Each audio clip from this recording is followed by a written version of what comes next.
At layer 2, an Ethernet frame wraps the ARP reply. It specifies the source and destination MAC addresses. It turns into pulses. They travel through the switch to PC1. Reaching the network interface, the switch receives a broadcast frame. It reads the destination MAC and floods it out all other active ports. The frame travels along the cable, arriving at PC2's LAN, converted back to an Ethernet frame.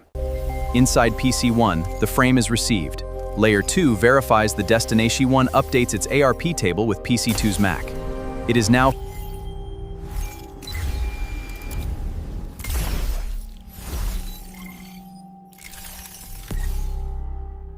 the frame is serialized into bits and flies across the wire. At PC2, Layer 2 strips Layer 3 strips the IP header. The Icmp module processes the echo request.